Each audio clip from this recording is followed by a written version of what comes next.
¿Qué tal? ¿Cómo están? Qué gusto que nos acompañen arrancando semana con esta mesa de análisis y de debate para opinar de temas muy interesantes, por supuesto. Pero antes de ello, permítame presentar con quien voy a compartir esta mesa de análisis. Raúl Frías, Juan María Naveja, Jorge Aljovín, como siempre un gusto el poder compartir este análisis y este debate. Saludos. Y bueno, por supuesto, ¿qué tal, Paco? Gracias. Vamos a arrancar con el tema que ha marcado ya, vamos para el cuarto día, y caray, es que vaya escenario que ha vivido estos casi 4 días Los Ángeles, California, imágenes que a mi juicio parecieran apocalípticas, esas imágenes que hemos visto de vehículos, de patrullas incendiadas, de gente en la calle, el ondear de banderas, en fin, y unas columnas enormes de ilegales, no voy a decir de mexicanos, de ilegales, aunque es la ciudad, es el estado de la Unión Americana con el mayor número, ahí tenemos las imágenes, el mayor número de mexicanos en toda la Unión Americana.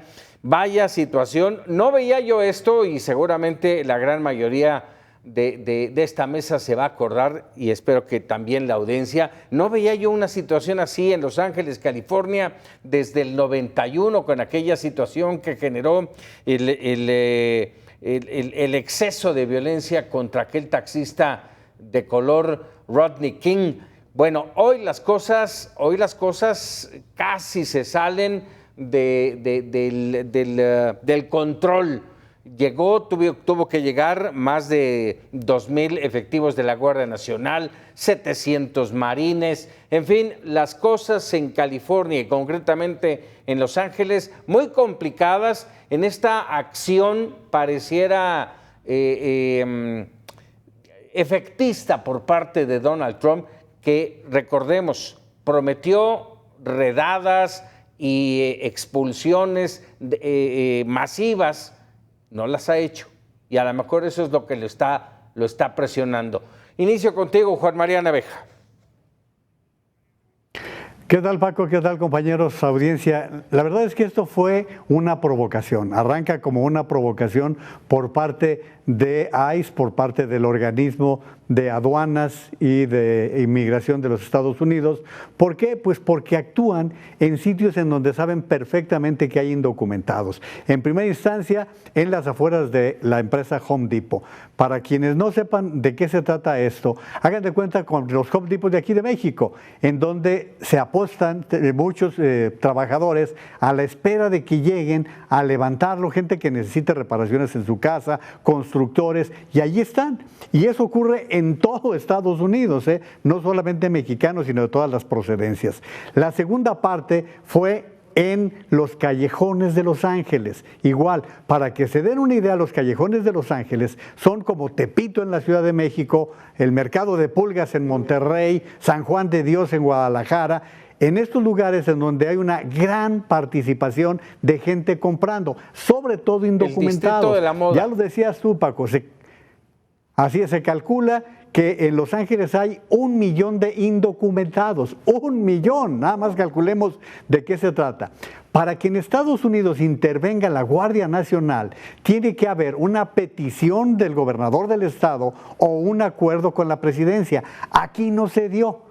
Aquí lo que sucedió fue que Donald Trump federalizó a la Guardia Nacional, los mandó sin ninguna autorización, y es por eso que se está dando este choque entre el gobernador Gavin Newsom y el propio Trump. Hoy por la tarde, el gobernador de California presentó una demanda en contra del gobierno de Donald Trump por haber violado precisamente este precepto. Y Donald Trump empieza a recurrir a lo que se llama el título 10, ese título 10 que contempla que en la insurrección puede utilizar no solamente a la Guardia Nacional, sino incluso al Ejército. Y cerraré diciendo con la amenaza del secretario de Defensa que declaró, el señor Herket dijo que están listos 500 marines para ir a Los Ángeles, cuando dice la alcaldesa de Los Ángeles, Karen Bass, que había 100 personas manifestándose, que no era un problema que estuviese generando un mayor conflicto. Sí, y bueno, hay esa posesión. Unos dicen que apenas van, otros dicen que ya están en California y hablan de 700 marines. Hablamos ya, vamos, la información hasta donde nos ha llegado, 42 detenidos, dentro de ellos mexicanos, por supuesto, y hay aparentemente 4 ya deportados, que hay dudas porque debería de haber un proceso ante un juez para la deportación. Pero bueno, estamos hablando de momentos extraordinarios en California. Raúl Frías. Hay muchas lecturas, Paco, además de este resumen apretadísimo que presentó Juan María. Yo diría, además, que Los Ángeles es un santuario de mexicanos. Hay que recordar que en esta zona de Los Ángeles y alrededores está la segunda ciudad con más mexicanos del mundo. Después de la Ciudad de México, es increíble, pero fuera de México tenemos la segunda ciudad más importante, que es esta parte de Los Ángeles. Entonces, bueno, la verdad es que tiene muchas lecturas. Yo no sé si fue provocado o no, porque este organismo de deportaciones, el ICE famoso, pues realizó las redadas, y realizó las redadas en este punto que ya bien narró Juan María Naveja, que era lo que se había anunciado. Pero me parece que es muy lamentable la violencia que pudimos observar en esta ciudad, muy lamentable ver a estas personas radicales completamente destruyendo taxis autónomos, robots, que era básicamente apedrear patrullas, cosas de ese tipo, enfrentarse a la policía y a la Guardia Nacional, sí, y portar la bandera de México, digamos, como enarbolando una lucha que de alguna forma sí existe, pero no precisamente con la violencia. Creo que no es la forma como debería de manifestarse. Esto tiene otras lecturas, Paco, también la política dentro de Estados Unidos, ¿sí? Eclipsa completamente los asuntos que traía Trump con Elon Musk, con el tema de la grandiosa ley hacendaria y varios temas que de alguna forma han llamado y no han tenido no han sido debidamente procesados por la sociedad estadounidense en la parte de los Estados Unidos, especialmente en la parte centro-sur de los Estados Unidos. Entonces, a mí me parece que hay varios elementos y que están eclipsando otros temas y que pone el foco en un asunto que a Trump le va a redituar políticamente, bien porque parte de su campaña la realizó precisamente con este tema de controlar la migración. Entonces, esto que estuvimos viendo, estas imágenes que, si bien fue un sector muy localizado donde se presentaron estos hechos de violencia,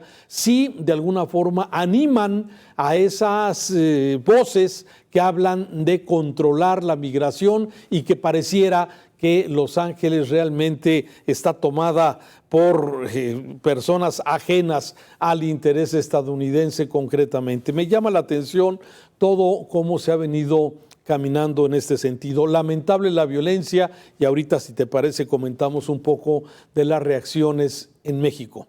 Así es, comentamos eso. Por lo pronto vamos a terminar esta primera ronda de comentarios. Jorge Jacobín, ¿cómo ves? ¿Cuál es tu visión de esta situación que se está viviendo en California? Muy buenas tardes, compañeros de la mesa. Simplemente me gustaría agregar que sería un poco cuidadoso al momento de criminalizar a nuestros hermanos y nuestros paisanos mexicanos en los Estados Unidos. Creo que a reserva de las investigaciones que se levanten en los próximos días, habría que preguntarnos por qué hubo una reacción de esta manera. Si realmente fue una reacción genuina de poder contener este tipo de ataques o realmente fue una infiltración o una provocación por parte del gobierno republicano de Donald Trump. Habrá que decir que esto es una cortina de humo ante los fracasos que ha tenido en las últimas semanas. Uno, el que ya comentaban, su pelea con Elon Musk, uno de los hombres más poderosos del mundo. Por otro lado, la falla en estas políticas arancelarias. Y también creo que es importante ir viendo desde el punto de vista legal cuando una sociedad está polarizada, se está acudiendo a los estados de excepción y eso es muy peligroso, sobre todo porque se actúa al margen de la ley. Hablaba Juan María de este título 10, donde se habla de una insurrección, y esto también lo que genera es la posibilidad de que se actúe sobre la impunidad. Y entonces, en este sentido, creo que también es importante el problema interno que habrá en los Estados Unidos, donde también es un problema donde se enfrentan republicanos y demócratas. Por un lado, Donald Trump hablándole a sus bases, diciéndole aquí hay mano dura en contra de la migración, de lo que él considera que es migración ilegal, y por el otro lado el sector demócrata defendiendo a nuestros hermanos migrantes. Por otro lado también, ya lo adelantaban en esta mesa, Raúl, que hoy en la mañana hubo una reacción por parte del gobierno mexicano, porque esto también tiene una lectura a nivel nacional, donde la propia doctora Claudia Sheinbaum Pardo ha exigido respeto para nuestros hermanos y nuestros paisanos mexicanos. Se van a abrir los canales diplomáticos, los canales legales, y esto es importante, sobre todo actuar con mesura, no responder a la violencia con más violencia, porque creo que esto simplemente le hace el caldo gordo al gobierno de los Estados Unidos. A ver, en torno a esta petición de la presidencia y a esta recomendación que hace a los mexicanos allá en los Estados Unidos a no caer en provocaciones, pero pues bueno, en mi casa mando yo. Habría que preguntar qué es lo que va a hacer Donald Trump, qué es lo que va a proceder con el gobernador Gavin Newsom. Y la otra, cuando hablan ustedes de lo positivo o lo negativo de las imágenes de quienes aparecen con las banderas, este hombre ahí sobre una de las patrullas, otro motociclista igual ondeando la bandera mexicana. Hay quienes lo celebran y lo ven como un acto de resistencia, hay quienes lo critican y lo ven como una provocación, y habemos, en mi caso personal, lo veo y me recuerda mucho a los anarquistas o a los ultras que han devastado manifestaciones pacíficas en la Ciudad de México, y yo no estaría, no negaría la posibilidad de que incluso sean enviados por el propio Trump a generar una situación polarizante en California. Juan María. Voy a tratar de sintetizar una serie de matices, Paco. Empezaría por lo que decías tú, en mi casa mando yo. Esa es una premisa que hay que establecer. El gobierno de los Estados Unidos está en todo su derecho de establecer las reglas y las formas. Nada más que existen principios universales como es el de la migración. El derecho a la migración es un derecho universal. Ese hay que establecerlo. En el caso de los indocumentados, hay que subrayar lo siguiente: la falta es administrativa, no es un delito, es simplemente una falta administrativa, así está tipificado en los Estados Unidos, eso para marcarlo. Ahora, Donald Trump está tratando de cumplir su amenaza de sacar 1 millón de indocumentados cada año. No lleva ni 300,000, ya vamos casi a la mitad del año, y lo que estamos viendo es que tiene un asesor llamado Stephen Miller, que ya lo hemos mencionado aquí muchas veces, que es un tipo racista y que viene presionando para que todos los días se expulsen 3,000 indocumentados, por lo menos 3,000 cada día. Ese es un principio. Vamos ahora a otro matiz, el que tú estabas comentando, Paco. A ver, en Los Ángeles, aparte de esa posibilidad de que existan racistas, grupos simpatizantes de Donald Trump que vayan a agravar las cosas, hay pandillas. No perdamos de vista que en Los Ángeles se ha desarrollado la Mara Salvatrucha. Entonces, este tipo de personajes con mucho gusto van a generar un mayor caos. Por eso Donald Trump hoy estaba diciendo que aquel que esté enmascarado debe ser detenido inmediatamente. Entonces, ahí está otro matiz. Ahora, el de los paisanos. Grave error, y lo discutimos en nuestra junta previa, Paco, grave error lo de las banderas mexicanas. Estás en Estados Unidos, no estás en el estadio apoyando a la selección, estás en Estados Unidos reclamando tu estancia en este país. Entonces no fue nada saludable salir con banderas. Vamos al gobierno de México. A ver, la presidenta cometió un error, y lo comentamos aquí hace un par de semanas, cuando habló de llamar a movilizaciones. Y esto podrán decir que lo dijo como una mera declaración, pueden decir lo que quieran, pero ahora en redes sociales se está consignando precisamente esta expresión en la cual la presidenta habla de hacer movilizaciones para ir en contra de los impuestos a las remesas. Cerraría con lo siguiente, el tema de la atención de los mexicanos en el exterior. Tenemos consulados como el de Nueva York sin cabeza. No pueden decir que están muy atentos, porque tenemos varios consulados que no tienen personal. Segundo, hace rato estaba platicando con un compañero conocido aquí, Daniel Rodríguez, que está en Fresno. Me dice, hay tres personas para atender el consulado de Fresno. Nada más para que nos demos una idea del tamaño de cómo está el apoyo para los mexicanos en el exterior. Bajo estas circunstancias, no puedes estar diciendo, como decía hoy la presidenta, estamos ya listos para atender las quejas y apoyar a los mexicanos. No es cierto. ¿Por qué? Pues porque López Obrador y Claudia Sheinbaum en ninguna ocasión, no tienen una sola reunión con las comunidades mexicanas en el exterior. Oye, ya nada más le agregaría y le cedo los micrófonos a Raúl Frías. A todo esto que acabas de mencionar, ¿a qué le vamos a poner interés? ¿Cuál va a ser nuestra atención principal? ¿Migrantes? ¿Remesas? ¿Aranceles? ¿Tratado de libre comercio? ¿O el TEMEC? Y además el tema de las armas. ¿A qué le ponemos atención, Raúl? Es un cóctel, es un cóctel de muchos aspectos en esta complicada relación que tenemos con los Estados Unidos y como dices, hay muchas aristas. Y en todas vamos perdiendo. No podemos ver un evento solamente con una sola visión, no podemos ver solamente un hecho.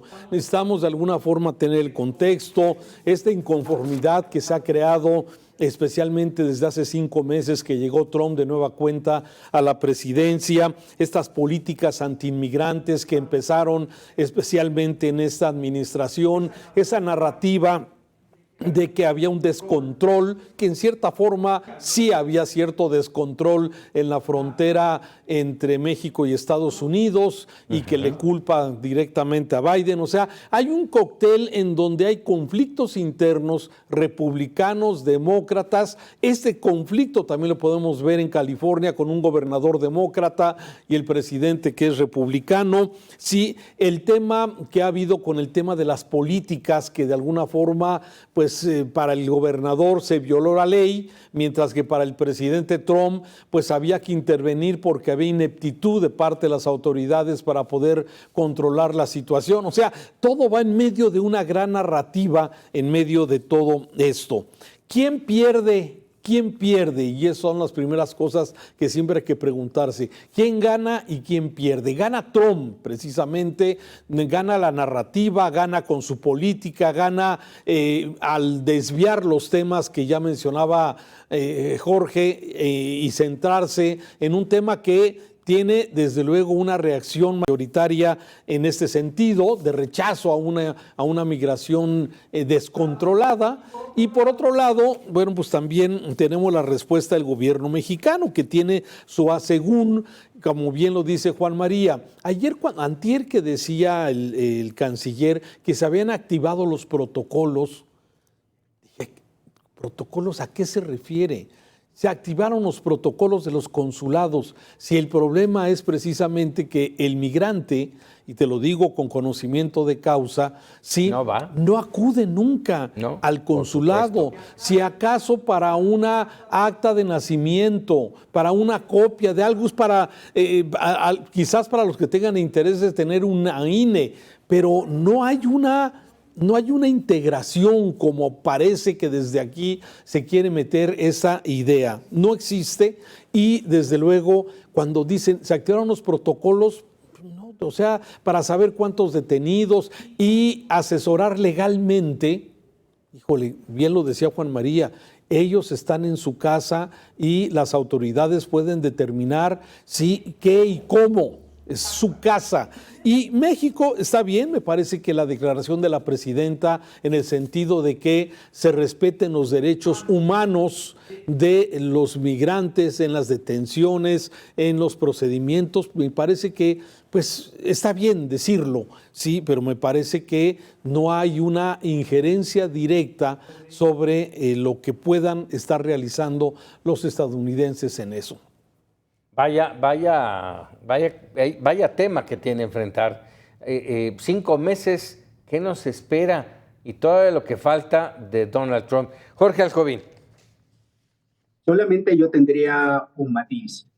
Creo que en estos momentos lo que se requiere es unidad dentro de nuestro territorio y aquí en México. Creo que cuando se está hablando de las movilizaciones, se tienen distintas concepciones, tal vez una concepción mucho más tirada hacia la derecha, entiende que las movilizaciones tienen que ser violentas, insurrectas y atacando a los demás. Más bien me parece que el mensaje en su momento que dio la doctora Claudia Sheinbaum era una movilización de poder buscar esos canales diplomáticos, poder abrirlos. Entonces creo que aseverar que la presidenta llamó a movilizaciones violentas, creo que de ahí hay un tremendo trecho. Ahí habría que cuidar ese tema. Ahora bien, creo que también tenemos que tomar que este es un tema que en el corto plazo gana Estados Unidos, pero también nos permite tener una posibilidad de respuesta en todas las pistas que comentabas, mi querido Paco. Creo que también será importante el propio rol que tendrá el embajador aquí en México, donde también se tendrán que abrir los canales para ver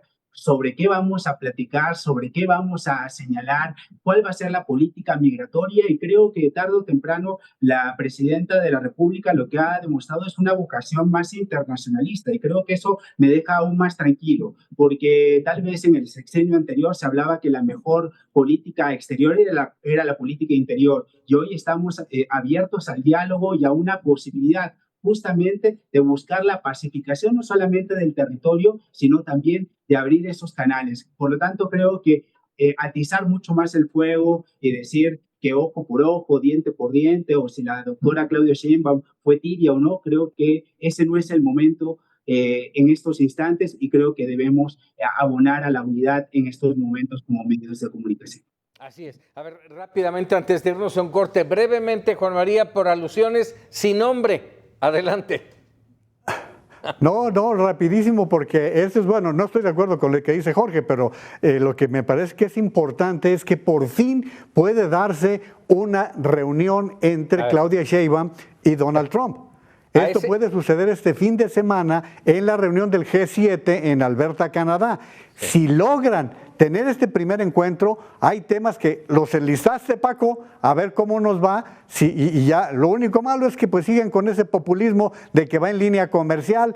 Yo preferiría que aprovechara las 4 o 5 horas de las escalas para entrevistarse con otros mandatarios. Son las 7 potencias más importantes del mundo en Alberta, Canadá. Así es, muy bien. Juan María, vamos a hacer una breve pausa, regresamos para seguir opinando.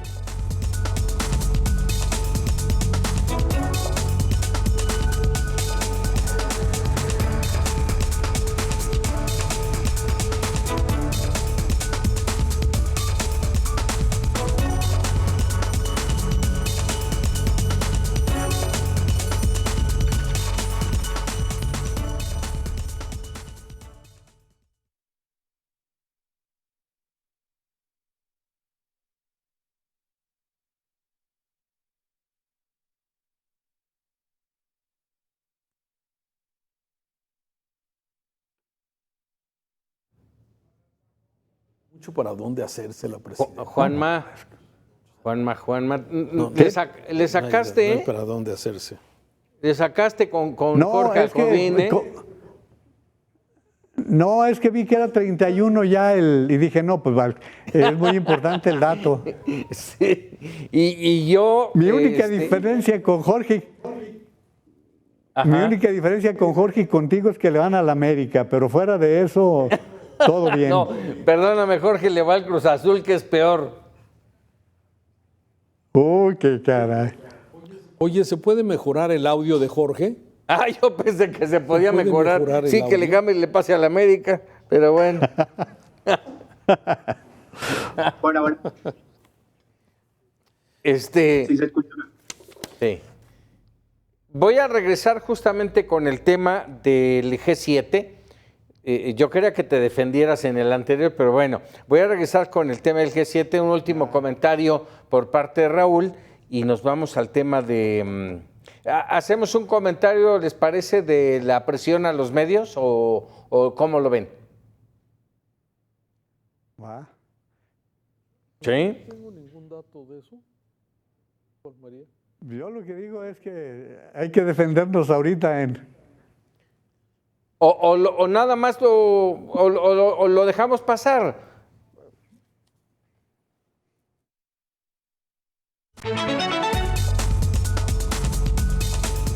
Bueno, ya estamos de regreso. Hacía un comentario Juan María Naveja que me parece lo más importante. Lo hacía Jorge Aljovin al principio, dejó abierta la puerta para hablar del tema. Juan María mencionó la próxima reunión del Grupo de los 7 en Alberta, Canadá, y lo importante que esta mañana la presidenta dijo, sí voy, y se abre una oportunidad, como bien lo decías, Juanma, de tener, valga el término, reuniones tete a tete con los 7 líderes más importantes del mundo. Raúl Frías, ¿qué opinión? Sí. Hay un cambio radical en la política que tuvo López Obrador de cerrarse, ¿sí? Completamente, cero interlocución, cero trato internacional, bueno, con su pensamiento de que estaban haciendo, si se hacen bien las cosas dentro, no era necesario de alguna forma la interlocución. La presidenta tiene otra visión de esto. La presidenta sabe que la globalización, la interrelación, a pesar de que estamos viendo tiempos de cerrazón y de buscar precisamente extraerse del resto del mundo y más bien entrar a un proteccionismo, sabe desde luego la importancia de estar en estos foros. Me parece que es una buena oportunidad para poder tratar, conocer cara a cara a los líderes del mundo, incluso al presidente Trump, que seguramente siempre vamos a tener cosas a favor y desde luego también cosas en contra. Yo diría que esto de alguna forma, para terminar con mi comentario en este asunto, tenemos que estar atentos a lo que viene hacia adelante luego de estos conflictos, esperando que ya no se repitan. Se hablaba de que en Nueva York había movilizaciones, que en San Francisco. Me parece que posiblemente no las vamos a ver, ojalá no las veamos y no me equivoque, pero sí de alguna forma vamos a empezar a ver repercusiones en la economía de California, porque la gente ha empezado a no salir y no es nuevo, no es de este fin de semana. Yo les había comentado ya en días pasados que no hay gente, los trabajadores se han resguardado, no están saliendo a los lugares públicos, incluso no están yendo a centros de trabajo, y esto empieza a generar también problemas de carácter económico por un lado. Segundo, vamos a ver cómo se refuerza precisamente el populismo de Trump y cómo va a seguir buscando este tipo de elementos para tratar de convencer a su base, al electorado, de que este es el camino y posiblemente también seguir presionando al poder legislativo, especialmente a los diputados, a los congresistas, de que vayan avanzando en su política legal en este sentido. Me parece que vamos a ver repercusiones importantes en esto. Preocupante esto que acabas de decir, Raúl, porque, vamos, eso es lo que va a pasar en el ámbito de Donald Trump, de los Estados Unidos, y ya sabrán ellos si les va bien o si no les va bien, si les conviene o no les conviene. ¿Qué va a hacer México para atender, insisto, al cúmulo de ilegales mexicanos que tendrán que salir de Estados Unidos? Cuando tú mencionabas hace un rato que decía el gobierno mexicano, ya estamos preparados, igual que tú, no sé cómo, si no tienen ni la capacidad personal, ¿sí? De personal, de tener en los consulados y en las embajadas para atender, pues ¿cómo vamos a atenderlos en México? Lo hemos discutido ya muchas veces, pero bueno, queda ahí pendiente, esperamos que la presidenta aproveche. Sí con los 7, pero yo creo que su interés principal debe ser Trump y el segundo el atender el tratado comercial con Canadá, que está invitando a la presidenta a asistir a esta reunión, y entre los dos forjar una comunión que permita fortalecer el tratado que quiere destruir, si es que no ya lo destruyó Donald Trump. Pero bueno, vámonos a temas, si están de acuerdo, vámonos a temas más locales, que las cosas tampoco están tan bien en estos poquito más de 9 meses de gestión de Claudia Sheinbaum. Las cosas no se le han puesto bien entre Donald Trump y los problemas internos, y además la imposibilidad que su mismo grupo le permite de gestionar cosas. Hoy vamos a hablar de la CENTE, esa Coordinadora Nacional de Trabajadores de la Educación, que más o menos lo tuvieron aplacada durante los últimos 6 años. Al final ya como que empezaban a despertar porque no les cumplieron muchas cosas, pero ahora vinieron, yo no sé si por mutuo propio o porque alguien esté financiando a la coordinadora. Estuvieron aquí 24 días, hicieron destrozos, presionaron al gobierno de Claudia Sheinbaum, se van prácticamente con las manos vacías. Digo, sí ganaron ahí un 10% de incremento salarial, y la propuesta de que van a congelar la edad de las jubilaciones, pero realmente se fueron con las manos vacías y amenazan con regresar y amenazan con ponerle piedritas en el camino a la presidenta Sheinbaum. ¿Cómo ver esto, Jorge Aljovín? Solamente un matiz, en el plano internacional se hablaba antes de que vamos a tener diálogo, cooperación, pero no intervención, como ocurre con los organismos internacionales como la OEA, que se viene a pronunciar sobre una elección judicial. Por otro lado, en el plano interno, es el primer conflicto social que ha tenido la presidenta Claudia Sheinbaum con un aliado natural, obviamente la coordinadora de trabajadores de la educación, y me parece que es aquí donde se va tejiendo fino. Y como se ha comentado en los últimos días, no creo que sea un problema de la derechización del movimiento de la coordinadora, sino como se comentaba hace algunas semanas, creo que lo que está ocurriendo es una lucha de poder al interior del partido Morena, porque obviamente la oposición, como le hemos dicho en todos los medios que han sido posibles, está moralmente derrotada. Si tomamos a la derecha como ciertos sectores empresariales, etcétera, me parece que tienen nula capacidad de organización. Por lo tanto, me parece que el problema es al interior del propio partido y cómo se van gestionando los modelos de negociación con este tipo de grupos beligerantes. Creo que también en una crítica constructiva al propio gobierno federal, me parece que muchas veces las promesas de campaña terminan reventando como una gran bomba de tiempo, sobre todo por la derogación de esta ley del ISSSTE, esta ley calderonista que finalmente afectó a los maestros en el país. Por lo tanto, creo que en este sentido tenemos un problema en las finanzas públicas de nuestro país, y a diferencia de lo que se ha comentado y que se dice mucho de los gobiernos de izquierda, que si son populistas o no son populistas, aquí tenemos una muestra que también tenemos un gobierno responsable. Pone por delante las finanzas públicas y, por otro lado, a diferencia de lo que ocurre en Estados Unidos, por más destrozos, por más desmanes, aquí no se utiliza la mano dura para amedrentar, para callar la libertad de expresión que también la tienen nuestros maestros en México. A ver, tu punto de vista, Juan María Naveja, que está calientito ahí. Ahí va el punto de vista. A ver, ¿no violentaron a las personas que perdieron el vuelo, Jorge, cuando invadieron el aeropuerto de la Ciudad de México? Fue muy pacífico, que se perdieron 30,000 millones de pesos en estos 24 días. 30,000 negocios que vieron afectados durante estos 24 días. Es muy pacífico eso. Y luego lo más grave para la nación. A ver, Paco, también voy contigo.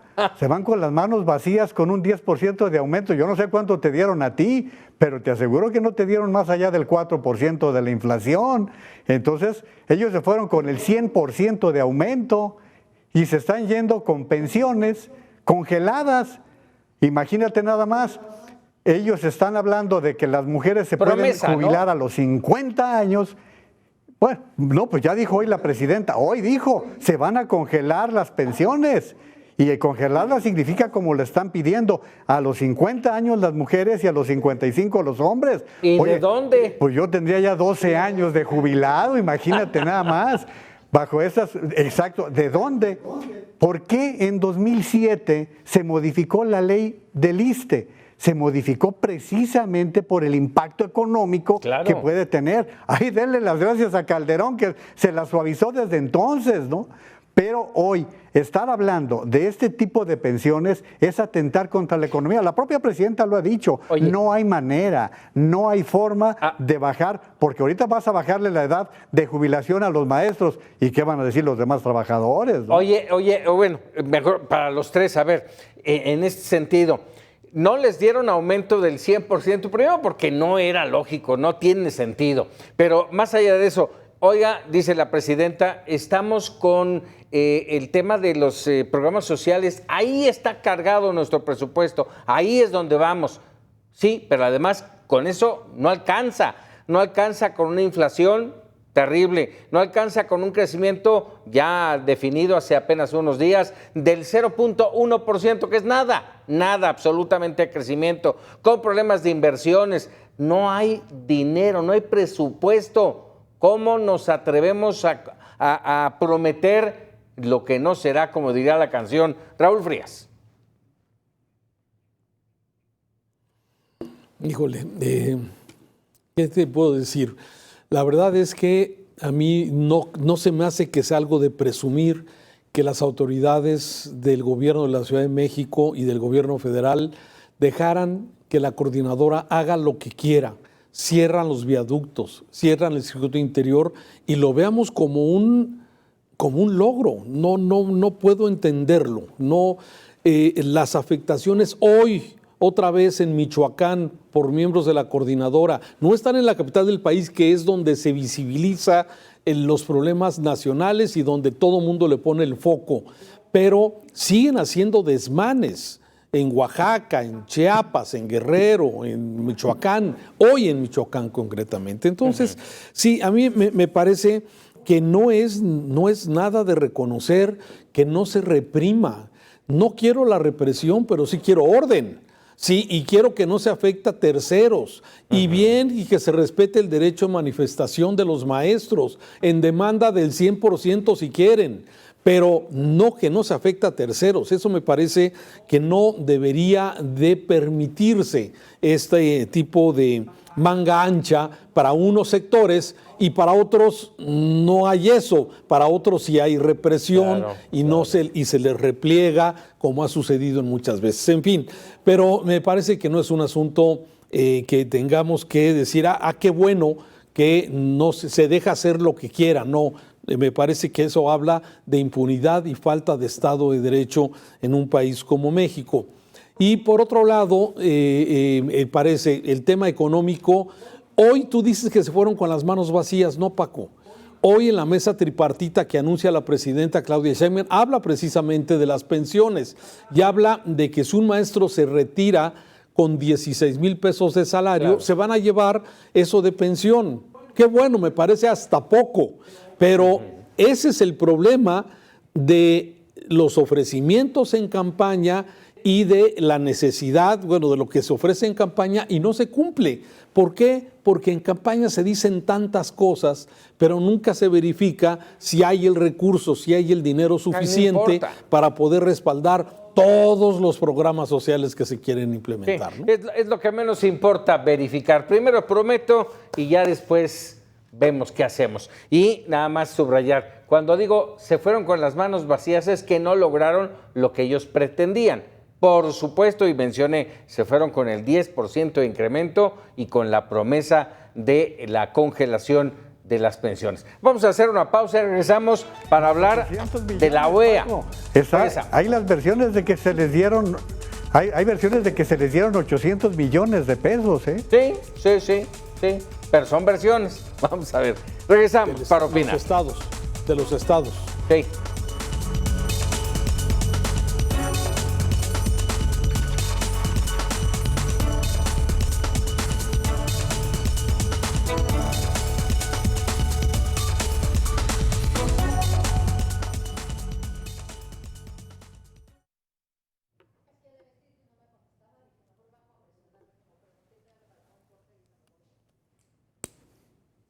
¿Ya tienes al otro? Al de los bigotes mal cortados mexicanos.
Ok, vale.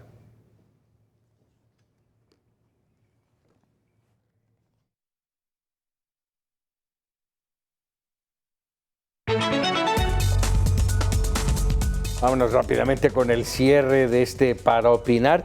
Lo han mencionado prácticamente los tres, el tema de la Organización de Estados Americanos y esta situación.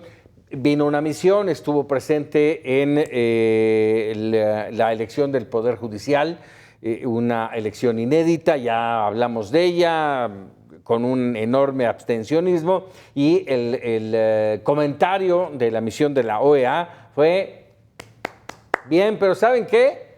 No se los recomendamos que lo planteen en ningún otro país mal en torno a la conveniencia para tener jueces, magistrados y ministros, lo que se hizo en México. Así, breve, pero bien, evidentemente la presidenta dijo: a ver, espérenme tantito, la OEA no tiene por qué opinar de lo que pasa y poner ciertos puntos sobre las CIES en temas que son exclusivamente de carácter de México. ¿Cómo ver esta intromisión, si es que la hubo, Jorge Alcobil? Solamente comentar del bloque anterior que tuve un déjà vu y pensé que estaba en un gobierno calderonista. Ojalá que se tuviera la misma fuerza y el mismo ahínco para poder justamente ajusticiar a la clase empresarial que le ha robado a tanto a los pobres de este país. Creo que criminalizar al sindicalista estamos por mal camino. Creo que también las políticas represoras son un espacio para gobiernos totalitarios. Por lo tanto, creo que aquí lo importante es el diálogo y no alentar este tipo de políticas. Por otro lado, hay que decir que la OEA pues tiene pocas credenciales en la propia región, apoyando golpes de Estado, como en su momento ocurrió en Bolivia. Creo también que la propia Organización de los Estados Americanos ha perdido legitimidad ante su tibieza, ante ciertos gobiernos que determinadas posiciones de derecha y conservadoras consideran antidemocráticos. Por otro lado, también habrá que decir que la OEA puede hacer su informe, pero no puede recomendarle al país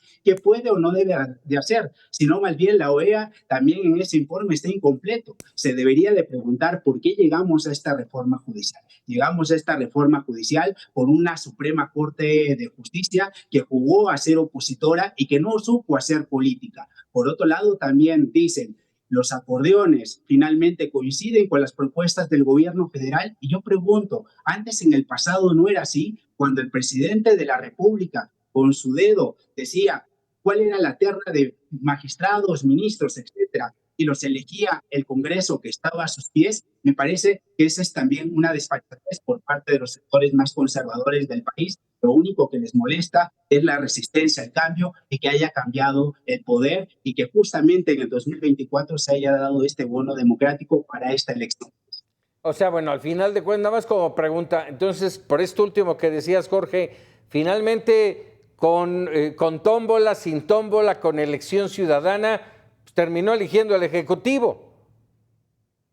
Al final del día, lo que nos estamos dando cuenta que no solamente eligió el Ejecutivo, eligió el pueblo mexicano, salió de manera nutrida a las urnas, fue el primer ejercicio histórico, y más que calificar de si lo eligió o no el Ejecutivo, creo que debemos dar un bono de la posibilidad de confiar en nuestros jueces. Veamos las métricas, así como señalan los gobiernos neoliberales, vamos a remitirnos a los números, a la calidad de las sentencias y no hablar de daños potenciales. Esto no ha ocurrido, todavía no ha ocurrido en el sistema y me parece que para acusar hay que tener pruebas y esto no ha ocurrido todavía con nuestros jueces elegidos por el voto popular.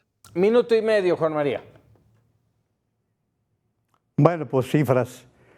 90 millones de mexicanos no fueron a votar 9 millones. ¿Dónde está el pueblo de México? Si 9 millones representan el pueblo de México, bueno. Y lo de la OEA es como si te invitaran al palco del América o al palco del Cruz Azul, mejor dicho, y te dijeran, Paquito, pero calladito, porque estás invitado nada más, así, de ese tamaño. La OEA recibió una autorización del organismo electoral de México, del INE, para que acudiera como observador. Su observación no es vinculante, a pesar de que la OEA es un organismo que aglutina a la mayoría de los países del continente. Lo que dio fue un informe. El informe que dio el grupo de observadores de la OEA es: no recomendamos, pues porque no hubo participación de la ciudadanía, porque no hay en el mundo ningún ejercicio de esta naturaleza, porque de lo que se trata es de respetar la Constitución. Y bueno, no creo que necesitemos mucho recordar para saber que toda esta farsa la inauguró López Obrador porque la Corte lo obligó a cumplir la Constitución. Esa fue la razón, no hay de otra. Minuto y medio, Raúl. Fíjate que rápidamente, a ver, la OEA no dice nada en este informe preliminar, no dice nada que no se haya dicho en este programa por muchas personas. De que necesitamos una reforma judicial, sin duda, sí. No tengo la menor duda de eso. El tema es cómo se desarrolló a consecuencia precisamente del tema pues de ese revanchismo del presidente, el expresidente López Obrador. El proceso, ojalá hayamos aprendido algo para que el próximo año 2027 pudiéramos tener un mejor proceso en la selección de los candidatos, en su selección previa, y que no solamente salgan, como se está viendo, los que se registraron por parte del Comité de Evaluación del Poder Ejecutivo. Eso es muy raro. En 30 segunditos, Jorge Alcovín, por alusiones en ambos casos. Rápidamente, simplemente diría que si fuera por votación nutrida y porque un grupo de personas mayoritariamente votaran por una opción política, con ese argumento diríamos que los gobiernos priistas fueron legítimos y que contaban con justamente el apoyo popular. Me parece que no, que eso no ocurrió y por lo tanto tenemos que también ser autocríticos con el pasado. No creo que es un tema simplemente de participación, sino que es la lectura de la propia elección judicial debe hacerse desde otras aristas. Así es, Jorge, gracias. Juanma, 30 segunditos. Pues nada más decir que la reforma de 2004 nos permitió tener 30 años de órganos constitucionales, de tener órganos de capacitación, un ejercicio de carrera de profesionales. Hoy están llegando muchos aventureros, están llegando muchos riesgos para la nación y que lamentablemente la reforma al Poder Judicial no es nada más en los juzgados, porque los problemas son más en los órganos locales. ¿No les podemos dar ni un ápice de posibilidad? Pues no es que le demos ningún ápice o no, Paco. Lo que estamos viendo es que en este momento es muy difícil apostar a favor, es muy difícil. Caray, vaya situación. Raúl Frías, Juan María Naveja, Jorge Alcovín, muchísimas gracias como siempre. Gracias. Y bueno, por supuesto, gracias a usted que nos permitió llegar con los comentarios, el análisis y usted se quede con herramientas para tomar mejores decisiones. Continúe en la sintonía de Mega Noticias.